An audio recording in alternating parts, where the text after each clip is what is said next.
Hey everyone, hold with Priyank को फिर से आपका स्वागत है। आज हम लोग बात करने वाले हैं 21 अगस्त 2025 के बारे में, यानी कि कल दिन बृहस्पतिवार के बारे में। कल क्या खास है? कल है मार्केट की एक्सपायरी। मार्केट से मेरा मतलब है निफ्टी 50 की वीकली एक्सपायरी। अब तो बाकी सब एक्सपायरी तो मंथली हो गई हैं, तो निफ्टी 50 की कल वीकली एक्सपायरी है। तो बाजार के अंदर क्या हरकतें होने वाली है उस पर चर्चा करेंगे। साथ में एक छोटा सा अनाउंसमेंट मैं रिपीट कर रहा हूँ। बेंगलोर में 12 सितंबर को जो इवेंट हो रहा है उसके अंदर मैं आ रहा हूँ एज ए स्पीकर। तो अगर आप लोग मुझसे मिलना चाहते हैं, क्योंकि कमेंट तो बहुत सारे लोग करते हैं कि सर आपसे मिलना है, तो जितने भी लोग बेंगलोर आ सकते हैं या बेंगलोर के आसपास के लोग हैं वो लोग 12 सितंबर को बेंगलोर मिल सकते हैं मुझसे। आपको अगर रजिस्ट्रेशन करना है तो उसका लिंक मैंने जो है डिस्क्रिप्शन में लगा दिया है, तो आप लोग वहां से अपना रजिस्ट्रेशन कर सकते हैं अगर आप बेंगलोर आना चाहते हैं। 12 सितंबर 2025, जगह बेंगलोर। ठीक है, बाकी डिटेल्स आपको वहीं पे मिल जाएंगी। अब आगे बढ़ते हैं वीडियो की तरफ। तो हम डिस्कस करने वाले हैं आज इंडेक्सेस को और कल के दिन की प्लानिंग को। तो जल्दी से आप लोग इस डिस्क्लेमर को पढ़ो और मैं आप लोगों को मिलता हूँ चार्ट्स के साथ। सबसे पहले बात करने वाले हैं निफ्टी 50 के चार्ट के बारे में। तो निफ्टी 50 में आज क्या हुआ उसे डिस्कस करते हैं। आप लोगों ने देखा मॉर्निंग में मार्केट ओपन होती है। हम लोगों का कल सिंपल सा प्लान था कि जब तक मार्केट प्रीवियस डे लो के ऊपर है, यानी कि इस वाले लो के ऊपर है, मोर लाइकली मार्केट ऊपर की तरफ बढ़ना चाहिए, ये गैप फिल करना चाहिए। लेकिन इस गैप और इसके बीच में आप लोगों को ध्यान ये रखना है कि थोड़ा सा साइडवेज रहेगा मार्केट या रह सकता है। तो आपके जितने भी सेटअप्स इस जोन के बीच में बनेंगे वो लो प्रोबेबिलिटी सेटअप होंगे, और जो भी सेटअप्स आपके इसके गैप के ऊपर बनेंगे वो थोड़े हाई प्रोबेबिलिटी सेटअप होंगे। ये हम लोगों का प्लान था। खैर, जब मार्केट इस गैप के अंदर थी तभी मैं यूट्यूब पे लाइव भी आ गया था आज। तो अगर आप लोग अपने नोटिफिकेशन ऑन रखोगे तो जब मैं लाइव आता हूँ तो आप लोगों को पता चलेगा, या फिर आप लोग फ्री टेलीग्राम चैनल ज्वाइन कर सकते हो, लिंक डिस्क्रिप्शन में है, जहाँ पे मैं अनाउंसमेंट पहले ही कर देता हूँ कि मैं कब लाइव आने वाला हूँ। तो वहां पर हम लोगों ने यहाँ पर जो है EMA21 का एक सेटअप भी देखा था, राइट। तो EMA21 का सेटअप लाइव बनते हुए देखा मार्केट के अंदर आज हम लोगों ने। तो ये आज का ओवरऑल व्यू रहा। हमारा प्लान था मार्केट प्रीवियस डे लो के नीचे ना जाए, मार्केट नहीं गया, सॉरी माफ कीजिए, तो आज का मैंने ड्रॉ किया है। ये वाले लो के नीचे ना जाए, मार्केट नहीं गया और ऊपर ही बढ़ता रहा। इस बीच में आप कई सारे लोगों के कमेंट रहे कि सर ट्विटर पर भी आए, यूट्यूब पर भी आए, कि टेलीग्राम में भी मैसेज आए कि आज आप ब्रेड बटर स्ट्रेटजी भी बनी, पंच एप्लीकेशन पर भी स्ट्रेटजी बनी, और जो है EMS सेटअप भी बने। तो आई होप कि आप सब लोगों को अगर ये स्ट्रेटजीज हेल्प कर रही है तो कहीं ना कहीं मेरा ये वीडियोस बनाने का जो वजह है वो कहीं ना कहीं कामयाब हो रहा है। ठीक है ना, जो मैं आप लोगों को ये इतनी सारी बातें करके पहुंचाना चाहता हूँ। देखो, लेवल्स तो मैं आप लोगों को चार्ट पोस्ट करके भी बता ही देता हूँ टेलीग्राम में, बट जो वजह है इतनी सारी बातें करने का, वो वजह जो है वो सोल्व होती है जब आप लोग बताते हो कि ये स्ट्रेटजीज आप लोग यूज कर पा रहे हो। देखो, स्टॉप लॉस टारगेट की बात ही नहीं कर रहा हूँ मैं, ये भी नहीं बोल रहा हूँ उनमें से कितनी स्ट्रेटजी का टारगेट हुआ कितनी का नहीं हुआ। मैंने आपको ये भी नहीं बोला कि जो EMS स्ट्रेटजी बनी थी उसका स्टॉप लॉस हुआ कि टारगेट हुआ, क्योंकि स्टॉप लॉस टारगेट्स तो होंगे, टारगेट्स भी होंगे, स्टॉप लॉस भी होंगे। इंपॉर्टेंट तो पहले ये है कि आपको समझ में तो आए, है कि नहीं। चलो वापस चलते हैं, वापस चार्ट पर डिस्कस करते हैं। अब क्या, अब आप ध्यान से यहाँ पे एक चीज देखोगे कि मार्केट जो है हर रोज जो है यहाँ पर एक जो रेंज बना रही थी उस रेंज के बाहर तो निकल गई, लेकिन मार्केट ने वापस आकर इस गैप के अंदर ही क्लोजिंग कर दिया। तो दो चीजें यहाँ पे मैंने एक साथ बोल दी, वापस से बताता हूँ। पहला चीज आप देखोगे कि मार्केट इस रेंज से बाहर निकल कर आ गई है और यहाँ से ब्रेक करके ऊपर की तरफ निकल गया। लेकिन उसी के साथ आपको क्या देखना है कि मार्केट अभी इस गैप की रेंज से बाहर नहीं निकली है, और बहुत ही स्मार्ट तरीके से मार्केट ने गैप के नीचे क्लोज कर दिया। तो इन दो बातों से दो चीजें हमें समझ में आती है। पहला पहला चीज हमें समझ में आती है क्योंकि मार्केट डेली रेंज से बाहर निकल गई। देखो, मैं आपको इसको चार्ट पे दिखाता हूँ, डेली चार्ट पर। डेली चार्ट पर हम देखते हैं, आप ये देखोगे, अगर डेली चार्ट को ध्यान से देखोगे तो मार्केट ने जो ये रेंज बनाई थी इस रेंज के बाहर आ गई मार्केट। सीधी सी बात है, ये जो ब्लैक कैंडलस्टिक थी देखो, इसका हाई ब्रेक कर दिया मार्केट ने, ऊपर ही क्लोज कर दिया, करेक्ट। तो रेंज से बाहर आ गई, लेकिन जो ये हमारा क्लोजिंग था गैप का उसके नीचे क्लोज हुई। तो यहाँ से दो बातें आपको समझ में आती है, वो मैं आपको समझाऊंगा। पहला चीज कि ये लेवल अभी भी आपके लिए इंपॉर्टेंट रहता है। क्यों? अब सोचो कि हमने ये मान लिया कि मार्केट जो है ये गैप है हमारा, और ये हमारा मंडे का हाई है, ठीक है। अब मार्केट इसके नीचे है तो इसका मतलब ये वाला लेवल अभी भी एक रेजिस्टेंस की तरह काम कर रहा है, और ये वाला हाई अब हमारा सपोर्ट बन जाना चाहिए। अब कल के लिए ये वाला लेवल ज्यादा इंपॉर्टेंट इसलिए है कि कहीं मार्केट यहाँ से इमीडिएट फेक आउट ना कर दे इस तरह से, समझ रहे हो। अगर इस लेवल के ऊपर इमीडिएट फेक आउट हो जाएगा तो इमीडिएट फेक आउट का मतलब है कि हमने जो ब्रेकआउट समझा एक्चुअली में वो गलत मूव था, वो फेक मूव था, वो ट्रैप करने के लिए था। सीधी-सी बात है। इसलिए ये वाला लेवल ज़्यादा इंपॉर्टेंट हो जाता है आप लोगों के लिए और इसका ध्यान क्या रखना ज़रूरी है कि भाई ये रेजिस्टेंस है, जैसे ही ये ब्रेक होगा फिर हमारे ऊपर के टारगेट क्लियर होंगे। यहाँ पर हम लोग इस हाई को टारगेट करेंगे, ये हम लोगों का प्लान रहने वाला है। तो इन 2 बातों से आपको 2 बातें समझनी है कि ये लेवल क्यों इंपॉर्टेंट है, ये इंपॉर्टेंट क्यों है। अब ज़्यादा इंपॉर्टेंट मेरे लिए सपोर्ट वाला लेवल इसलिए है क्योंकि यहाँ पर अगर फेक आउट हुआ तो मार्केट का जो हमारा स्ट्रेंथ है, बायस है, वो बदल जाएगा। फिर हम लोग प्लान करेंगे कि मार्केट जो है इसके नीचे आके ये वाला जो गैप छूटा हुआ है, इस गैप को फिल करे। समझ रहे हो? अगर मार्केट ने इस वाले जो सपोर्ट हम मान रहे हैं, मंडे का हाई, इसके ऊपर फेक आउट किया तो हम लोग ये एक्सपेक्ट करेंगे कि मार्केट ये गैप फिल करने के लिए आ रहा है। अब आप समझे क्यों हमारे लिए सपोर्ट वाला लेवल ज़्यादा इंपॉर्टेंट है? इसके ऊपर हम लोग यही उम्मीद करते रहेंगे कि ऊपर की तरफ मार्केट जाए। अब मैं आपको इसको छोटे टाइम फ्रेम पर समझाता हूँ कि कौन-कौन से लेवल आपको किस तरह से यूज़ करने हैं। अब देखो, यहाँ पर गैप वाले जो लेवल्स हैं मैंने ऐसे के ऐसे ही मार्क कर रखे हैं। अब आप ये प्राइसेस जो है हटा सकते हो यहाँ से, गैप मार्क करके रख लो। सो जब तक मार्केट इस लेवल के ऊपर है जो हमारा मंडे का हाई है, ये जो ब्लू लाइन है, ये वाला 25,022 जब तक मार्केट इस लेवल के ऊपर रहेगी, विक इसके नीचे मार रही तो चलेगा कहीं न कहीं 25,000 से 25,022 आप मान सकते हो। तब तक आपको ये उम्मीद रखनी है कि मार्केट किसी भी वक़्त ऊपर की तरफ बढ़ सकती है। तो ऊपर की तरफ आप क्या लेवल मार्क करोगे? ये वाला 25,103 जैसे ही मार्केट इसको ब्रेक करेगी, आपके रास्ते ओपन हो जाएँगे 25,250 के लिए और यहाँ से आपके पास 150 पॉइंट का मूव आपको देखने को मिल सकता है 25,103 के ऊपर। तो बुलिश प्लान हमारा ये रहने वाला है। बेयरिश प्लान क्या रहने वाला है? अगर मार्केट इस मंडे हाई को ब्रेक करके नीचे आने लगती है, ये फेक आउट हो जाता है, तो आपको सीधा फोकस करना है आज का जो लो बना है वेडनेसडे का प्रीवियस डे लो। इवन अब मैं आपको सही बताऊँ तो ये तो हमारा सबसे पहला लेवल है फोकस करने वाला। इससे भी ज़्यादा ज़रूरी चीज़ जो आपको देखने की है, पहली चीज़ वो क्या है? ये। यहाँ पे आप देखोगे रिलेटिव इक्वल लोज़ बने हुए हैं। क्या बने हुए हैं? Relative equal lows. समझ रहे हो? और ये क्या होता है? लिक्विडिटी पूल होता है। तो अगर मार्केट इसके फेक आउट करके नीचे चलने लगेगी, तो ये भी रिलेटिव इक्वल लोज़ है और ये भी रिलेटिव इक्वल लोज़ है। तो मोर लाइकली मार्केट इससे भी नीचे आके इस लेवल तक डाली जाएगी, यानी कि 24,850 तक का मूव आपको देखने को कल ही कल में मिल सकता है। इसलिए ये लेवल आपके लिए इंपॉर्टेंट हो जाता है 25,000 का। क्लियर? और अगर ये ब्रेक होता है, तो फिर आपको पता है ये जो गैप छूटा हुआ है, ये गैप आप फिल करने की प्लानिंग कर सकते हो। लेकिन ज़्यादा प्लानिंग इसलिए नहीं कर रहा हूँ क्योंकि मुझे उम्मीद है कि मार्केट शायद मंडे हाई को होल्ड करे। तो अगर होल्ड रखेगा, तो फिर ऊपर ही की प्लानिंग करेंगे। ऊपर की प्लानिंग मैंने आपको जो बता दिया। समझ गए? एक्सपायरी है, ध्यान रखिए पिछले 3 एक्सपायरी से बार-बार मार्केट ऐसा कर रही है। शुरुआत में एक बहुत तेज़ मूव देती है, फिर साइडवेज़ हो जाती है और फिर लास्ट में 2:30 बजे के बाद मार्केट अचानक से दोनों साइड विक मारती है, ऊपर और नीचे दोनों साइड के प्रीमियम्स खाने के लिए। ऐसा अक्सर कब होता है मार्केट्स में? जब मार्केट के अंदर लो लिक्विडिटी होती है, जिसको आप लो वॉल्यूम के नज़र से भी पढ़ सकते हो। तो आप लोगों को इतने सारे कारण पता है कि मार्केट में लो वॉल्यूम क्यों चल रहा है? तो जब लो लिक्विडिटी होगी, लो वॉल्यूम होगी तो लास्ट के वक़्त में एक्सपायरी के दिन लोगों के स्टॉप लॉस खाने के लिए कोई भी बड़ा प्लेयर प्राइस को मैनिपुलेट करके वो विक्स आपको दिखा सकता है। इसलिए आपको ये ध्यान रखना है कि अभी मार्केट्स जैसी चल रही हैं, उसमें आपकी होने की संभावना है, तो उससे आपको बच के रहना है। ये सजेशन मैं आप लोगों को यहाँ पर देकर जा रहा हूँ। ठीक है? चलिए, अब बात करेंगे बैंक निफ्टी के चार्ट की। तो बैंक निफ्टी की बात कर लेते हैं। बैंक निफ्टी के अंदर एक अलग चीज़ जो हमें देखने को मिल रही है, वो क्या आप देखोगे, ये जैसे निफ्टी और इसके अंदर जैसे हम लोगों ने देखा ना कि यूएस का पहले लोग क्या करते थे कि निफ्टी 50 कल कैसा खुलेगा, यूएस की मार्केट्स देख लो। देखो मैंने आप लोगों को कभी ये करने के लिए नहीं बोला क्योंकि मैं करता नहीं हूँ। मुझे क्या मतलब यूएस की मार्केट से, है ना? तो लेकिन उसको बोलते हैं पैरिटी कि भई अगर यूएस मार्केट ऊपर है तो निफ्टी 50 भी ऊपर चला जाएगा। ऐसा बहुत सारे लोगों को लगता है कई बार, व्हाट्सोएवर क्या पता होता भी हो, आई डोंट नो।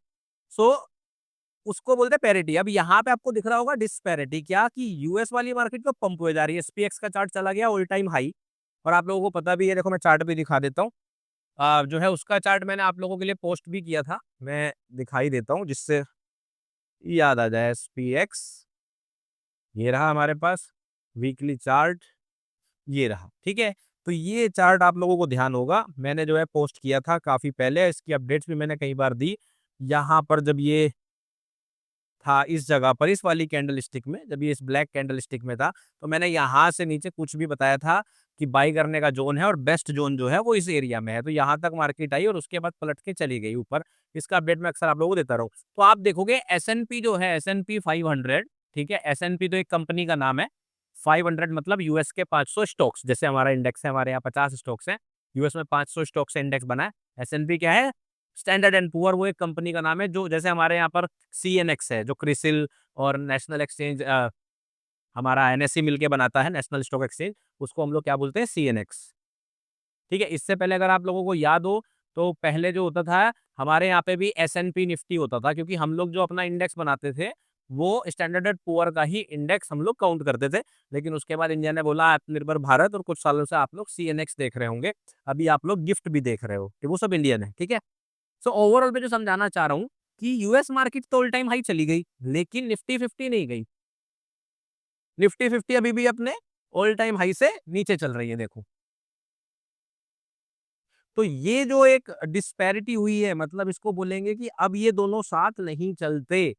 समझ रहे हो? यही चीज़ आपको बैंक निफ्टी में देखने को मिलेगी और निफ्टी 50 में देखने को मिलेगी। ये प्रोसेस बहुत स्लो होता है, और ये बहुत लंबे समय तक नहीं, कि अब हमेशा ही ऐसा होने वाला है। एक वक़्त आता है, एक साइकिल आती है, कि कुछ महीने, कुछ हफ्ते मार्केट अलग-अलग चलती है। अब आप देख रहे होंगे यहाँ पर निफ्टी 50 जिस तरह से ऊपर की तरफ बढ़ रही है लगातार इस कंसोलिडेशन के बाद, उसी तरह से अगर आप थोड़ा-सा ध्यान देंगे और बैंक निफ्टी को देखेंगे, तो बैंक निफ्टी ऊपर बढ़ने की जगह पर नीचे गिर रही है, देखो। ये आपका मंडे वाला दिन है, और तब से ये मार्केट नीचे की तरफ आ रही है, ना कि ऊपर जाने की। हर रोज मार्केट प्रीवियस डे लो के नीचे चला जाता है। प्रीवियस डे लो के नीचे गया, आज भी प्रीवियस डे लो के नीचे गया, और जब तक ये प्रीवियस डे लो के नीचे जाता रहेगा, वो वीकनेस दिखाता रहेगा ये इंडेक्स, और इसका इम्पैक्ट ओवरऑल पूरी मार्केट पे पड़ेगा, क्योंकि निफ्टी 50 के अंदर भी बैंकिंग स्टॉक्स हैं, ठीक है? सो बैंक निफ्टी जो है, कहीं न कहीं वो स्ट्रेंथ नहीं गेन कर पा रहा, और जब तक ये गेन नहीं करेगा, दोनों इंडेक्सेस उस तरह से नहीं भागेंगे जिस तरह से हमें भागने वाला मूव चाहिए। क्लियर? तो इस बात का आपको ध्यान रखना है, और हमेशा ध्यान रखना है कि आप बैंक निफ्टी में नज़र बना के रखिए, कि बैंक निफ्टी कहीं बहुत तेज़ी से तो नहीं भाग रहा। अगर किसी तरफ तेज़ी से भागेगा, निफ्टी 50 के ऊपर इम्पैक्ट आएगा। आप अपनी निफ्टी 50 की प्लानिंग उस हिसाब से कर सकते हैं। अब यहाँ पे क्या करें, सिंपल सा है, मार्केट उसी रेंज के अंदर है, तो हम लोग कोई नया लेवल ड्रॉ नहीं करेंगे। जुलाई लो, मंडे क्लोजिंग, ट्यूसडे क्लोजिंग और प्रीवियस वीक क्लोजिंग, ये चारों लेवल मार्क करके रखेंगे, और इस बीच में अपनी स्ट्रेटजीज लगाएंगे। जो भी स्ट्रेटजी से सेटअप आपको बनते हुए दिखाई दे, उसी से आप लोग अपनी प्लानिंग कर सकते हैं। सेंसेक्स की बात करेंगे, सेंसेक्स के अंदर हम लोगों ने देखा निफ्टी 50 जैसा कुछ मूव आया, कहीं न कहीं सेंसेक्स के अंदर वॉल्यूम भी बढ़ रहा है, और मूव भी निफ्टी 50 की तरह ही अब चलने लगा है। ये आप देख सकते हो, ये वाला मूव आपको देखने को मिला। प्राइस ऊपर बढ़ा, तो हमारा कौन-सा टारगेट था? 81,800 कुछ रुपए का था, उसको जो है मार्केट ने क्रॉस कर दिया। अब रुपए बोल रहा हूँ, इंडेक्स है, रुपए तो नहीं होता। ये देखो, ये हमारा टारगेट था 81,803 का, तो 81,803 जो है मार्केट ने हिट भी कर दिया, और क्लोजिंग भी उसके ऊपर ही करी है। ये बहुत बढ़िया बात रही कि सेंसेक्स ने जो क्लोजिंग करी है, वो उसके ऊपर ही करी है, ठीक है? तो सेंसेक्स की क्लोजिंग आपकी ऊपर हो गई, क्लियर है? अब आपको क्या ध्यान रखना है यहाँ पर? यहाँ पर आप देखोगे, मैंने 1-2 लेवल हटा दिए नीचे वाले, और जो लेवल मार्क किया है, एक प्रीवियस डे हाई का मार्क किया है, यानी कि 81,985 का एक लेवल मैंने मार्क किया है। मंडे हाई जो है यहाँ पर मार्क पहले से है, और प्रीवियस डे क्लोजिंग, ये एक्चुअली में प्रीवियस डे क्लोजिंग नहीं है, ये आपका मंडे क्लोजिंग है। क्या है ये? मंडे क्लोजिंग है, तो आप इसे चेंज कर लेना, अभी टाइम लगेगा। मंडे क्लोजिंग आप यहाँ पे इसे मार्क कर लेना, 81,273 लेवल सेम है, ठीक है? अब यहाँ पे भी आपको ध्यान यही रखना है कि प्राइस अगर मंडे हाई के नीचे आता है, तो जैसे मैंने आपको निफ्टी 50 की प्लानिंग बताई, मार्केट इस तरह से जाएगा, और ऊपर की प्लानिंग करने के लिए आपको चाहिए कि मार्केट प्रीवियस डे हाई को ब्रेक कर दे, यानी कि 81,985 के ऊपर अगर मार्केट जाएगा, तो आप यहाँ से यहाँ तक स्कैल्पिंग, और अगर इसे ब्रेक करके ऊपर जाएगा, अभी ऊपर वाला लेवल मैं आपको दिखा दूंगा, तो आप ऊपर वाले लेवल को टारगेट करेंगे इस तरह से। ये दो व्यू आप लोग सेंसेक्स के अंदर रखेंगे। रीजन बिल्कुल, एक्सप्लेनेशन बिल्कुल सेम निफ्टी 50 वाली है। चार्ट आप मैच कर लेना। बुलिश टारगेट गैप क्लोजिंग के ऊपर जो हमारा है, वो है 82,783।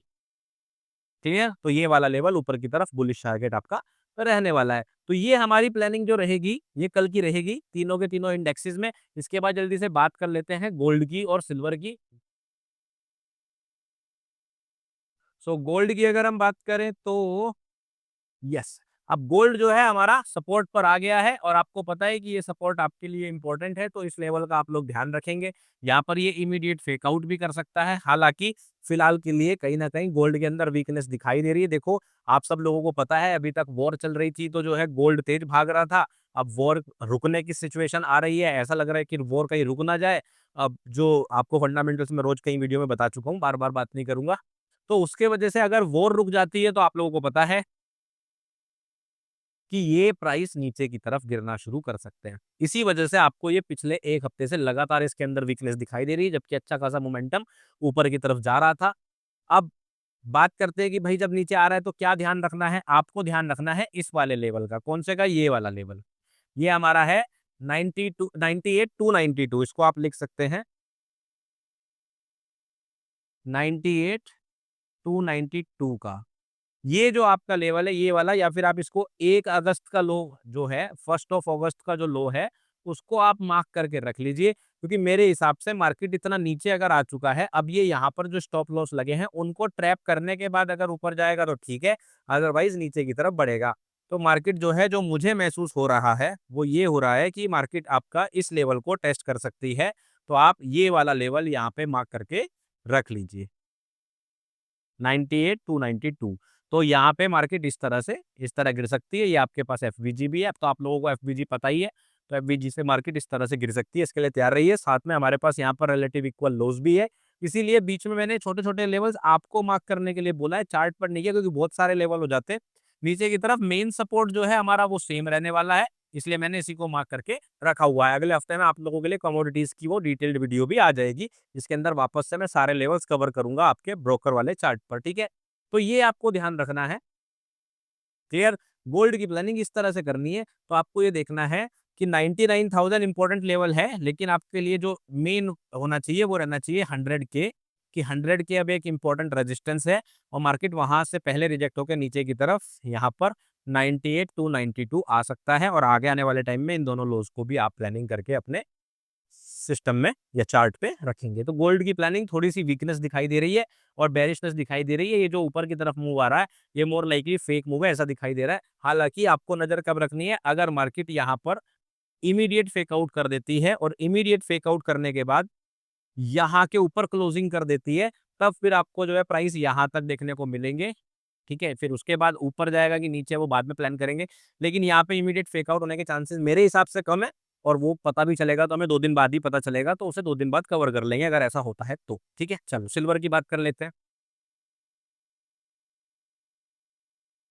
सिल्वर जो है अपने सपोर्ट पर आ गया है 111 के सपोर्ट पर, ठीक है। सिल्वर जो है गोल्ड से थोड़ा सा बेहतर दिखाई दे रहा है in the terms of chart, क्योंकि यहाँ पर क्लीन लिक्विडिटी नहीं दिख रही है। ये वाला जो लो है आप लोगों को पता है कि इसका फेक आउट है, तो कहीं ना कहीं ये क्या है, हाई रेजिस्टेंस लिक्विडिटी रन है। इसका मतलब यहाँ पर ये वाला स्ट्रॉन्ग सपोर्ट है, तो प्राइस का इस लो के नीचे आने के चांसेस थोड़े से कम दिखाई दे रहे हैं। अगर इसके नीचे आता है तो फिर मार्केट थोड़ा तेजी से गिर सकती है। तो यहाँ पर 111 के को आपको इंपॉर्टेंस देनी है। अगर मार्केट 111 के नीचे आपको ब्रेकआउट देती है, तभी आप बेरिश हो इसमें, अदरवाइज अभी फिलहाल आपको यही देखना है कि यहाँ पे कोई बाई सेटअप बन जाए, तब नई एंट्री करो, और जिनके पास होल्ड है वो होल्ड रख सकते हैं। तो सिल्वर के अंदर आपको 111 के लेवल को ही सेम ऐसे के ऐसे मार्क करके रखना है। ठीक है? तो आज की अपडेट में इतना ही। ध्यान रखिए, investing in securities are subject to market risk, kindly read all documents carefully. और सेबी रजिस्ट्रेशन या नाइसम सर्टिफिकेशन होने का मतलब ये बिल्कुल नहीं होता कि मेरी कही हुई बात 100% होगी होगी, या मैं आपको कोई एश्योर्ड गारंटी या रिटर्न का वादा कर रहा हूँ, ऐसा बिल्कुल भी नहीं है। मेरे सारे डिस्क्लोजर डिस्क्लेमर्स आपको जो है डिस्क्रिप्शन में देखने को मिल जाएंगे। अगर आप मुझे किसी और सोशल मीडिया पर फॉलो करना चाहते हैं तो ध्यान रखिए, लिंक सिर्फ और सिर्फ आपको डिस्क्रिप्शन से लेना है, किसी फेक अकाउंट के पास नहीं पहुंच जाना है। ठीक है? चलिए, मैं आप लोगों को मिलूंगा नेक्स्ट वीडियो में, तब तक रखिए अपना ध्यान, अपने परिवार का ध्यान। Take care, bye bye.